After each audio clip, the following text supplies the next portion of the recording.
우리 이 시간 옆 사람하고 인사하겠습니다. 하나님은 당신을 사랑하십니다.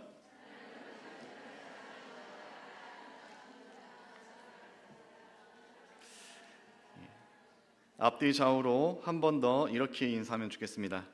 하나님께 시간을 더 드립시다. 감사합니다. 얼마 전 아내가 저에게 이런 얘기를 했습니다. 당신 그러다가 후회하는 날이 반드시 올 것이야. 이런 얘기를 했습니다. 어떤 내용이냐면은 이제 저희 집에 아직 어린 자녀들이 있습니다. 초등학교 1학년, 4학년 됐는데 이 아이들에게는 엄마가 필요하지만 물론 아빠도 필요하지 않습니까? 아빠가 아빠의 역할을 잘 해야 되는데 그러려면 아이들하고 서로 대화도 많이 하고 필요한 것도 가르쳐주고 또 서로 소통 그리고 좋은 추억 이런 것들을 만들어야 되는데 아빠가 너무 바쁜 거예요. 뭐 교회 그런 것들은 좀 핑계대기 싫고요. 저도 이제 나이가 좀 있으니까 건강관리에 좀 염려가 돼서 관리를 좀 해야겠다라는 생각이 좀 들었습니다. 그래서 건강관리 차원에서 좀 운동을 좀 다녀왔습니다. 그런데 아내가 흔쾌히 다녀오라고 했는데 아내 생각보다 훨씬 많은 시간을 제가 갔다 온 것이죠. 아내가 허락했으니까 저를 기분 좋게 갔는데 아내가 생각한 것보다 더 많은 시간을 제가 운동을 하고 오니까 그런 제 모습이 좀 꼴보기 싫었나 봐요. 그래서 아이들한테 조금 더 아빠가 역할을 잘해줬으면 좋겠는데 그런 아쉬운 격에 또 아내가 우스갯소리로 그런 얘기를 했습니다. 그런데 곰곰이 생각해 보니까 그 얘기가 참 맞더라고요. 지금 제 아이들하고 자녀들하고 저는 정말 사이가 좋아요. 자신합니다. 엄마보다 아빠를 더 좋아해요. 좋아요. 그런데 곰곰이 생각해 보니까 아이들한테 시간을 제가 계속해서 많이 못 주고 있더라고요.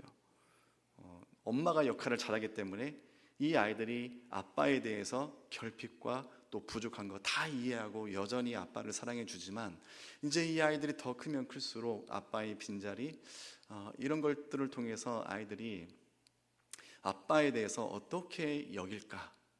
나는 전적으로 아이들을 사랑하고 여전한데 그런데 아이들이 필요한 그 순간에 아빠가 있지 않을 때 점점 아이들은 지금과 다르게 변할 수도 있겠다.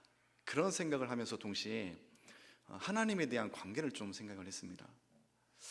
인간관계도 이런데 하나님과의 관계에서 과연 나는 어떻게 했을까? 물론 100% 믿고 신뢰하는 부분들은 다 있죠. 말하지 않아도 표현하지 않아도 하나님 알고 나의 진심 하나님 아시겠죠. 그런데 삶 가운데 그런 하나님과의 교제의 시간이 과연 얼마나 되었을까? 이런 것들을 제가 스스로 질문을 던졌을 때 참 부끄러웠고요. 동시에 그런 겁니다. 하나님 큰 틀에서 의미는 알겠어요. 그리고 제 마음도 아실 거라고 생각해요. 그런데 계속해서 그것만 갖고 살 수 없잖아요. 계속해서 하나님과의 그런 관계에서 하나님의 역사하심, 하나님의 역전승, 또 하나님의 위로 이런 것들이 계속해서 저한테도 필요하고 또 하나님과 그 관계에서 필요한데 그것이 너무 부족했구나. 하나님께 더 시간을 드리는 삶, 그것을 뛰어넘어서 24시간 온전히 하나님께 들어지는 삶이 그게 진짜 성도의 삶이지 않을까 이런 고민을 조금 해봤습니다. 이 문제는 다시 이제 결론부에 우리가 또 연결이 되는데 오늘 본문을 이제 살펴보기 앞서서 우리가 한 가지 알고 전제로 깔고 들어가야 될 것이 있습니다. 창세기 32장 12절을 보면은 야곱의 어떻게 보면 야곱이 하나님과의 관계에서 대화에서 하나님이 나한테 이렇게 약속했잖아요. 그것을 다시 한번 상기시키는 내용이에요. 우리 PPT 한번 보시면요. 창세기 32장 12절 같이 읽겠습니다. 주께서 말씀하시기를 내가 반드시 내게 은혜를 베풀어 내 씨로 바다에 셀 수 없는 모래와 같이 많게 하리라 하셨나이다. 아멘. 이스라엘 민족이 형성된 그 근원에는 하나님의 축복의 약속이 있었습니다. 아브라함에게 그 아들 이삭에게, 그 아들 야곱에게. 창세기 32장 12절은 하나님께서 우리 할아버지, 아버지, 저에게 이렇게 약속하지 않으셨습니까? 그것을 고백하죠. 이런 고백을 통해서 봤을 때 야곱은 살아가면서 우리가 알듯이 참 자충우돌 했어요. 우리와 성정이 똑같은 사람, 꾀를 내서 사람들에게, 심지어 형에게도 사기를 치고 골탕 먹이고, 이런 삶, 결코 본이 되지만은 않은 삶. 그런데 야곱은 그 생애에서 마음 중심에서 계속해서 사모하고 붙들었던 게 바로 이겁니다. 하나님의 언약, 하나님의 약속, 하나님의 축복. 그것이 너무나도 사모되는 거예요. 그것이 나한테는, 내 인생에서는 너무 중요한 거예요. 그래서 야곱의 삶은 이 고백처럼 정말로 하나님을 붙드는 삶이었다고 볼 수 있어요. 우리가 이 본문의 앞에 7절의 내용이 있습니다. 그 7절의 내용도 같이 PPT를 보면서 우리 같이 읽겠습니다. 출애굽기 1장 7절 말씀. 이스라엘 자손은 생육하고 불어나 번성하고 매우 강하여 온 땅에 가득하게 되었더라. 아멘. 하나님의 축복의 약속이 어떻게 됐습니까? 완벽하게 여기에서 성취되었다 말할 수 없지만 계속해서 성취해 가시는 하나님의 은혜, 그 하나님의 언약대로 지금 야곱을 통해서 나온 그 그 자손들이 지금 이 시점에서는 생육하고 번성하고 매우 강해졌고 온 땅에 가득할 만큼 정말로 많은 그런 공동체, 무리, 민족이 되었다라는 것을 알 수 있고, 우리가 알다시피 출애굽 시에 그 인구를 200만으로 추정을 합니다. 그 전이기 때문에 아직 그렇게까지는 못 갔지만 지금 이 시점만 해도 이스라엘은 충분히, 이 히브리인들은 많은 무리, 많은 민족이라 칭하기에 부족함이 없는 그런 무리들이 형성이 되었음을 알 수 있습니다. 그런 배경 속에서 오늘 두 여인이 등장합니다. 이들은 산파죠. 시브라와 부하가 등장합니다. 그리고 이들은 산파라고 성경에서 소개를 하고 있어요. 그런데 그 당시 민족에서 우리가 앞서 살펴봤듯이 하나님의 언약, 그 약속, 축복 가운데 이스라엘 백성들이 정말로 어마어마하게 번성해지고 강해졌습니다. 그런데 그런 상황에서 산파가 2명이었다? 이것은 좀 납득하기 어렵고요. 아마 이 시브라와 부하는 산파 중에서도 리더격, 산파 중에서도 우두머리격, 그런 존재로 우리가 받아들이는 게 정황상 맞을 것 같습니다. 산파의 대표의 위치에 있던 시브라와 또 부하가 등장을 하고, 또 성경에서 이들이 산파라고 소개를 하는데, 산파, 우리가 성경에서 이들의 직업 딱 하면은 산파였다, 이들의 직업군, 그것을 우리가 충분히 가늠할 수 있어요. 그렇지만 그 당시 고대 근동에서 또 이 히브리 민족 가운데에서 산파가 갖는 그 위치, 그것은 참 독특합니다. 먼저 우리가 잘 알듯이 산파의 주된 임무, 역할, 출산의 전문가예요. 산파는 여성의 임신과 출산, 이것을 돕고 또 그에 따른 전문 지식을 갖고 있고 또 다양한 경험을 가진 인물입니다. 그 당시에 뚜렷한 의료 체계가 없었기 때문에 이 산파의 존재는 매우 중요했고, 또 두 번째로 산파들은 생명의 수호자였습니다. 오늘날도 이렇게 의료가 발달한 시대에도 출산일이 다가왔을 때는 상당히 긴장을 해야 됩니다. 아이도 그렇고 산모의 그 건강, 생명, 위험할 수 있기 때문에 상당히 긴장을 합니다. 이 당시는 오죽했겠습니까? 출산은 그 시기는 아이와 산모, 어떻게 보면 이렇게 표현하면 조금 더 과하지만 생사의 그 기로에 있는 그런 순간이라고 볼 수 있는데, 산파라는 존재는 그런 상황에서 생명의 수호자, 생명을 지키는 역할을 맡았고, 또 이런 산파의 위치에 따라서 이들은 종종 종교적 그리고 영적 권위도 함께 그런 지닌 인물로 그 당시에 받아들여졌고, 또 뿐만 아니라 자연스럽게 산파는 그 특성상 여성 공동체의 중심이 되는 인물로 있을 수밖에 없을 것입니다.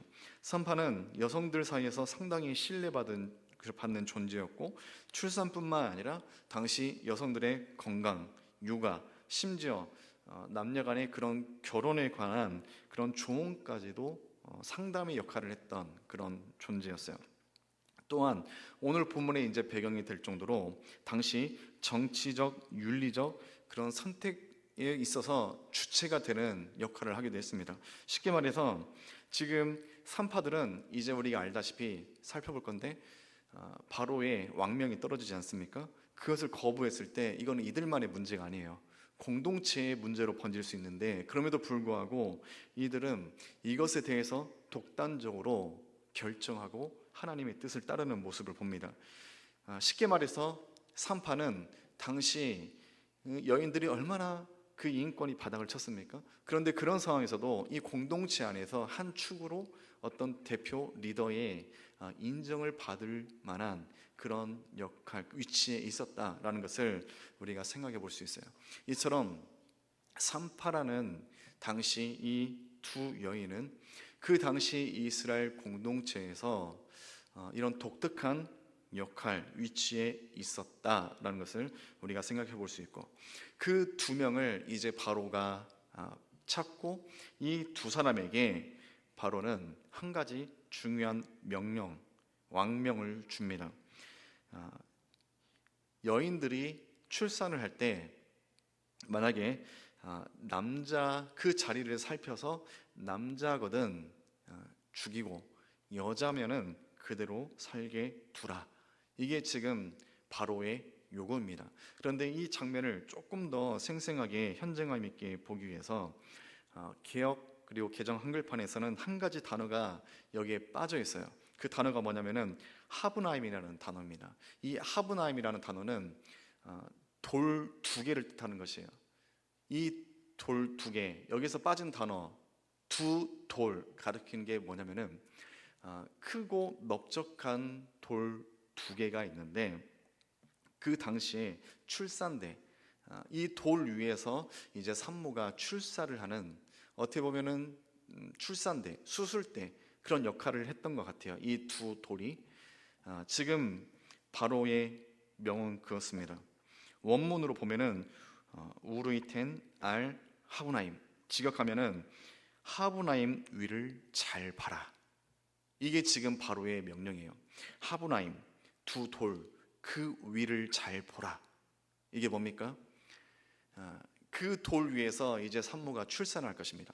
출산을 할 때 이제 쪼그려 앉은 자세로 출산을 하게 될 것인데, 산모가 출산했을 때 이 아이의 성별을 가장 먼저 확인할 수 있는 자가 누굽니까? 산파죠. 바로의 명이 그겁니다. 그 출산대 위를 잘 봐라, 잘 주시해라. 그래서 남아거든 죽이고 여하면은 그대로 둬라. 이게 지금 바로의 명령입니다.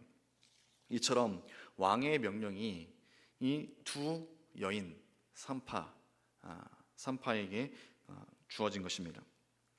지금 이 시점에서 먼저 우리가 앞서 함께 읽었던 성경의 내용을 다시 한번 보면은, 이 이스라엘 민족들에게는 하나님의 분명한 언약이 있었습니다. 아브라함에게도 그랬고 이삭에게도 그랬고 또 야곱에게도 하나님은 분명한 약속, 언약, 생육하고 번성하여 온 땅에 충만하리라, 번성하게 하시겠다는 그런 하나님의 언약의 말씀이 분명하게 주어졌고, 그 언약에 따라 정말 이 공동체가 얼마나 번성하고 강성해지는지 우리가 이 성경의 내용을 통해서 알 수 있습니다. 그런데 그런 상황에서 바로의 명령이 무엇이죠? 히브리인들을 죽이고 남아를 계속해서 죽이면서 이들을 적어지게 만들고 결국 이 민족을 축소시키는 그런 목적, 그런 명령, 하나님의 생육하고 번성하도록 작정하신 그 계획에 도전하는 악한 계략이라 이렇게 볼 수 있을 것입니다. 지금 산파는 하나님의 은혜를 누리면서 동시에 그것을 대적하는 악한 세력의 명령이, 직접적인 명령이 주어진 것입니다. 이런 상황에서 산파들은 어떤 행동, 무엇이든 선택할 수 있겠죠. 그런데 우리가 잘 알듯이 이 두 여인 산파들은 왕의 명령을 어기고 남자 아이를 살깁니다. 이렇게 한 이유가 무엇일까요? 왕이라는 존재는 결코 우리가 무시할 수 있는 존재가 아니에요. 그 왕명을 어겼을 때 어마어마한 체벌, 나이만의 문제가 아니라 나와 연관된 사람들, 우리 가족들까지 다 고초를, 생명의 위협을 당할 수 있는 그런 문제로 번질 수 있을 가능성이 크죠. 그런데 그런 상황 가운데서 산파들은 왕의 명령을 어기고 하나님을 두려워하여 이 남자 아이들을 살립니다. 왜 이런 선택을 했을까요? 윤리적인 차원에서 차마 아이들을 죽일 수 없어서, 아니면은 민족을 위하는 그런 애국심 때문에? 아닙니다. 왕의 명을 거역한 산파, 그 이유를 성경에서 말해주고 있는데 17절 보면은 하나님을 두려워해서, 21절을 보면은 하나님을 경외하였으므로. 산파가 왕의 명을 어기고 남아이를 살리게 했던, 이런 선택을 했던 그 배경에는 무엇이 있었냐면은 그 어떤 것도 아닌 바로 하나님 때문이었습니다. 하나님을 두려워했고 하나님을 경외했기 때문에 그 하나님께서 기뻐하시는 선택, 그것을 이 산파들이 한 것이죠. 당시 왕의 명령은 무엇보다 강력했고 그것을 어긴다면은 목숨을 걸어야 했습니다. 그렇지만 산파들에게 있어서는 이것은 고민거리나 어떤 비교할 가치가 없었어요. 왜냐하면은 히브리 산파들은 그 생명을 걸고 하나님의 약속, 또 하나님께서 기뻐하시는 일을 선택했던 그 이유는 뭐냐면은 이 세상에 왕의 눈밖에 났을 때 많은 고초, 심지어 목숨의 위협까지, 생명을 마감할 수도 있겠죠. 그렇지만 전능하신 하나님 눈밖에 났을 때 어떤 일이 벌어집니까? 그것은 우리가 상상할 수도 없습니다. 우리의 육신뿐만 아니라 하나님 어떤 분이십니까? 우리의 영혼까지도 죽이시는 분이, 심판하시는 분이 바로 전능하신 하나님이십니다. 산파들은 그 하나님을 더 두려워하고 그 하나님을 더 경외했기 때문에 이것은 도저히 비교나 고민할 거리가 되지 않았던 것입니다. 그렇기 때문에 하나님을 두려워하고 경외하며 하나님을 선택하는 이런 방식을 취한 것이죠. 사랑하는 성도님, 오늘을 살아가는 우리에게 많은 교회, 또 많은 성도들이 있고, 또 우리는 이 매체를 통해서 다양한 정말로 유명한 그런 목사님들의 설교들, 우리는 계속해서 그것들을 접합니다. 말씀의 홍수의 시대를 살아가는 우리들. 그런데 어느 순간부터 취향이라는 게 생겼죠. 나는 어떤 목사님의 말씀이 더 좋아. 나는 이 목사님의 말씀이 더 힘이 되고 위로가 돼. 나는 저 목사님의 메시지가 더 잘 들려. 여러분, 언제부터 하나님의 말씀이 우리에게 선택적인 것이 되었습니까? 어떻게 보면 말씀의 홍수 시대에 살아가는 우리가 이것이 축복인과 동시에 이것은 우리가 정말로 경계하고 분별을 해야 되는 문제라고 생각이 되어집니다. 하나님의 말씀을 취향에 따라서, 내 상황에 따라서 그것을 골라서 선택하고 내가 이것을 지킬 수도 있고, 이것은 나의 아직 역량과 준비가 안 됐기 때문에 하나님 말씀에 대해서 우리가 순종의 영역을 이처럼 선택의 영역으로 둔다면은 우리는 끝까지 이 산파는커녕 하나님을 경외하는 그 느낌, 하나님을 두려워한다는 것, 이것조차도 우리는 제대로 알지 못한 채 신앙생활을 마감할 수 있을 것입니다. 사랑하는 성도님, 하나님의 말씀이 주어졌을 때 그것을 선택의 영역으로 두는 우리의 모습이 있는지 그거 한번 잘 살펴봐야 될 것입니다. 이 세상의 권세자들, 내가 직장 생활할 때 정말로 높은 사람들, 정말로 내가 평소에 만날 수 없는 그런 권세자들, 권위자들, 그런 사람들이 나에게 어떤 중요한 임무를 나에게 맡겼으면은 나는 아마 목숨을 걸어서라도 그것을 어떻게든 나는 해낼 것입니다. 그것을 위해서 나는 최선을 다할 것입니다. 여기 있는 우리 모두 사회에서 그렇게 살아가고 있지 않습니까?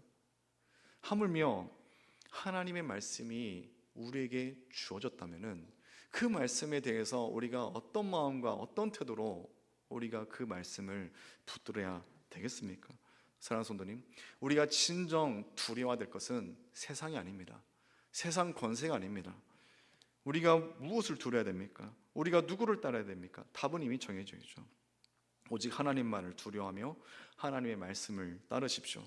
그곳에 생명이 있을 뿐만 아니라 나의 가장 안전한 처소가 바로 하나님의 품입니다. 다시 본문으로 돌아가서 당시 이스라엘의 모습을 보면은 지금 이들은 아주 혹독한 그런 괴로운 상황을 맞이하게 됩니다. 우리가 본문을 읽었지만 그 이전부터 이제 악한 세력의, 악한 영의 계략은 시작이 됐어요. 이미 첫 번째가 무엇이냐면은 혹독한 강제 노역입니다. 애굽 왕 바로는 이스라엘이 계속해서 강성했기 때문에 이를 두려워해서 이들을 축소시키고자 혹독한 강제 노역을 시키는 것, 이 정책을 펼칩니다. 그런데 어떻습니까? 이 정책은 실패해요. 왜냐하면 하나님의 축복대로, 하나님의 약속대로 이스라엘 백성들은 이런 강제 노역, 혹독한 상황 가운데서도 오히려 더 강성해져 갔습니다. 첫 번째, 악한 세력의 계략 실패하죠. 그리고 오늘 본문의 내용을 보십시오. 두 번째 계략이죠.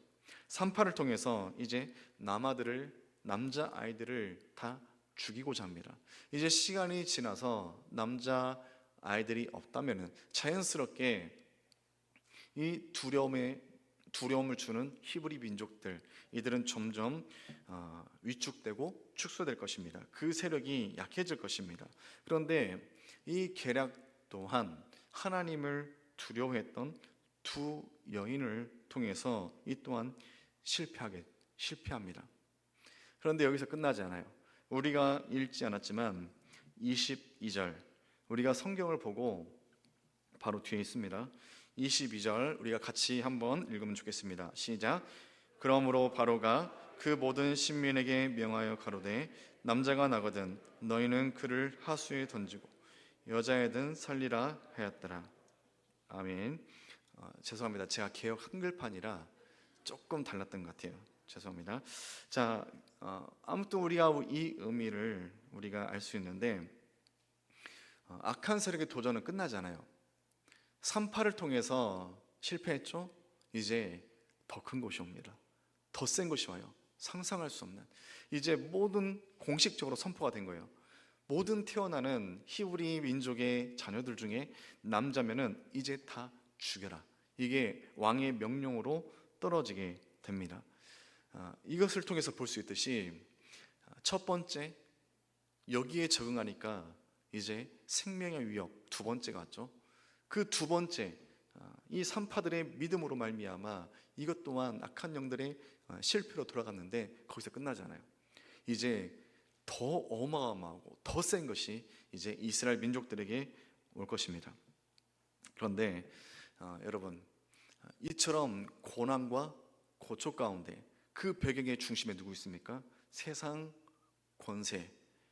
권세를 잡고 있는 왕.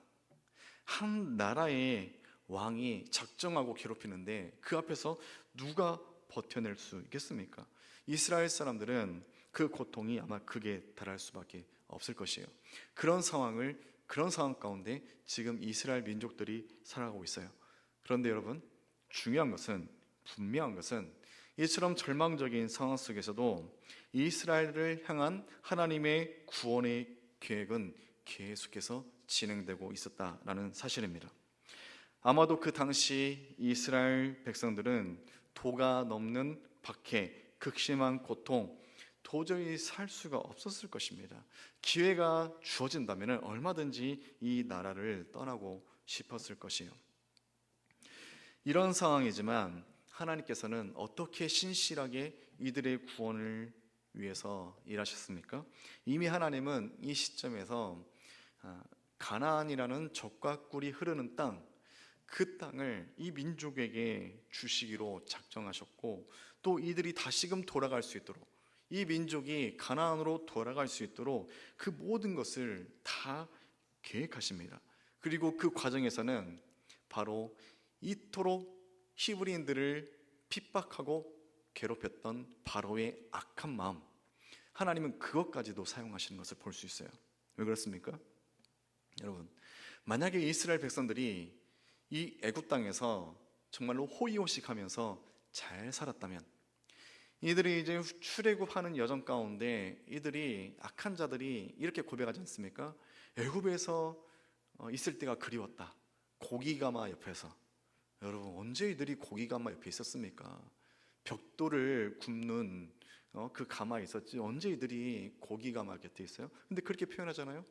이들의 그 표현대로 애굽에서 어느 정도 보장이 돼서 충분히 살아갈 수 있었다면은, 그들의 표현대로 주기적으로 이처럼 고기를 먹을 수 있는 그런 환경이 됐었다면은, 이들이 출애굽 그 시기에서 과연 애굽을 나왔을까요? 저는 그렇지 않았을 거라고 봐요. 이처럼 바로의 악한 바로의 그런 계략과 핍박, 하나님은 그것까지 다 사용하십니다.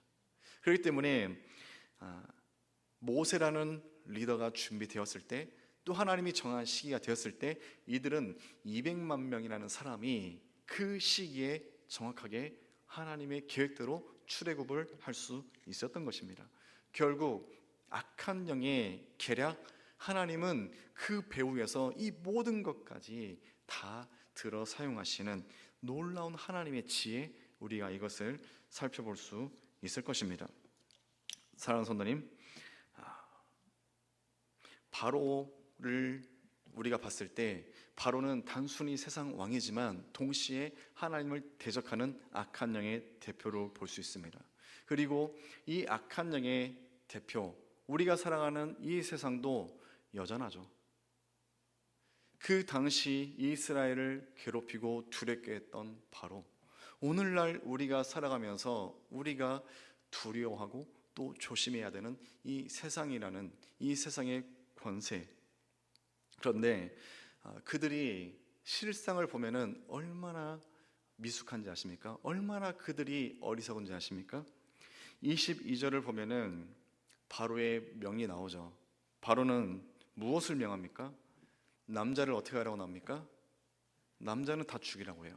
그리고 반면에 여자는 어떻게 합니까? 여자는 살리라고 해요. 왜 그렇습니까? 생각할 때 그렇거든요. 이스라엘을 축소시키는데 남자를 없애면은 이들은 약해질 거라, 이렇게 생각을 했거든요. 그런데 보십시오. 두 번째 계획이 실패하는데 누가 그 역할을 감당합니까? 2명의 여성이 그 역할을 합니다. 세상은 몰라요. 세상은 무조건 억압하고 핍박하고, 그들의 방식으로 하면은 그리스도인들을 없앨 수 있다, 그리스도인들을 죽이고 이들을 돌이킬 수 있다, 세상은 그렇게 생각을 해요. 그렇지만 그들은 그들의 방식이 하나님의 지혜에 미치지 못한다는 것, 하나님께서는 계속해서 그 사실들을 보여줍니다. 하나님의 은밀한 그런 경륜, 성도를 향한 구원의 여정, 계획, 성취. 우리가 잘 알듯이 다니엘서를 보면은 왕들이 등장하죠. 느부갓네살 왕이 등장하고, 그 뒤에 벨사살 왕이 등장합니다. 그 뒤에 다리오 왕이 등장합니다. 그 당시 바벨론에서, 메데바사에서 이들의 왕의 그 권력, 그 힘은 정말로 어마어마한 것이었어요. 그들은 스스로 생각했을 겁니다. 내가 역사의 주인이다. 그런데 과연 그렇던가요? 이들은 하나님이 꾸게 하신 그 꿈, 하나님이 던져주신 그 꿈 앞에 두려워서 어쩔 줄 몰라요. 그리고 하나님이 보여주신 그 점과 같은 그 순간의 모습들, 그것만 봐도 이 세상 왕들이 두려워 떨고 그 앞에 엎드리지 않을 수 없었어요. 그래서 그들은 저녁에 공문을 내면서 얼마나 하나님을 높이 찬양합니까? 그런 세상 왕들의 모습을 볼 수 있습니다. 당시 다니엘서를 보면은 하나님만을 구하고 찾았던 다니엘, 그리고 세 친구, 결국 하나님께서 이들을 얼마나 존귀하게 세우시고 사용하셨는지 우리가 그것을 성경을 통해서 알 수 있습니다. 진정한 역사의 주인을, 그 주인의 노릇은 계속해서 세상이 마치 자신의 것처럼, 자신이 주인인 것처럼, 자신이 왕인 것처럼 그런 왕노릇을 하지만 진정한 역사의 주인이 누구십니까? 바로 하나님이십니다. 그것을 믿으시기 바랍니다. 이 모든 일들 가운데 결국 하나님의 그 역사 가운데 쓰임받는 인물들 누굽니까? 바로 하나님을 두려워했던 산파 같은 인물들입니다. 산파도 그랬고 앞서 야곱도 그렇고 계속해서 하나님이 주신 그 언약을 붙들고 이 세상을 살아가면서 계속해서 하나님의 언약을 붙들고 하나님께서 기뻐하시는 삶을 살고자 몸부림쳤던 자들, 하나님은 누구보다 그런 사람을 귀하게 들어서 사용하신 것을 볼 수 있습니다. 사랑하는 성도님, 말씀을 정리하면서 이렇게 부탁드리고 싶어요. 하나님을 경외하고 하나님만을 두려워하십시오. 그렇다면은 우리는 비로소 하나님을 두려워하기 때문에 그 두려움의 대상이 되신 하나님의 말씀, 우리가 순종하지 않을 수 있겠습니까? 우리의 경외의 대상이 되신 그 하나님의 말씀에 비로소 우리는 순종하며 살게 될 것이고, 오늘 뒷부분의 2절을 보면은 하나님을 두려워하고 순종했던 두 여인이 어떤 축복을 받는지 보여주잖아요. 이 두 사람을 통해서 그 공동체와 민족이 축복을 받고 이 집이 하나님의 놀라운 큰 축복을 받습니다. 그런데 근본적인 것은 하나님을 두려워하는 것, 하나님을 두려워하는 마음, 하나님을 경외하는 마음, 우리가 계속해서 신앙생활하면서 들었기 때문에 어떤 느낌인지 가늠은 돼요. 그렇지만 진정 우리 안에 경외심이 만들어지는 것은 다른 문제예요. 저도 그렇습니다. 하나님 두려워해야지, 하나님 경외해야지, 그게 됩니까? 그런 마음이 바로 생깁니까? 그렇지 않죠. 어떻게 해서 우리가 하나님을 경외하는 마음, 진정 하나님만을 두려워하는 마음, 이 세상 속에서도 세상의 눈치 보는 것이 아니라 하나님을 바라보는 분명한 성도의 삶, 어떻게 하면 우리의 신앙의 마음의 중심이 그렇게 분명하게 세워질 수 있겠습니까? 여러분, 산파를 본받으십시오. 야곱을 본받으십시오. 이들이 어떻게 살았습니까? 계속해서 하나님을 붙드는 삶. 야곱이 어떻게 살았습니까? 하나님의 그 언약을 붙드는 삶. 우리가 계속해서 요한계시록의 하나님 말씀을 우리가 담임 목사님 강의를 통해서 듣죠. 분명한 메시지입니다. 이 세상 결국 하나님의 심판의 날이 도래했을 때 끝까지 견디는 성도, 말할 수 없는 하나님의 놀라운 축복. 종말은 우리의 두려움의 대상이 아니에요.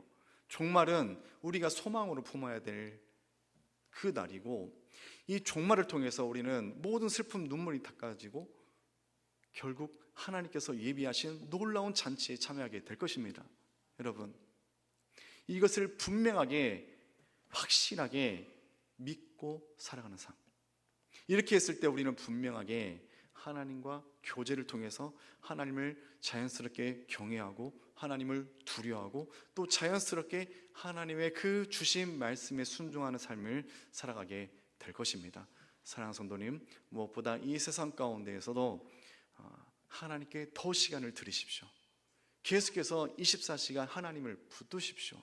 그 하나님을 분명하게 붙들고 계속해서 하나님과 동행하고 하나님의 그 언약이 성취되는 날까지 그 하나님만 믿음의 눈으로 바라보며 살아가며 사시는 여러분 되시기를 주님의 이름으로 간절히 소망합니다.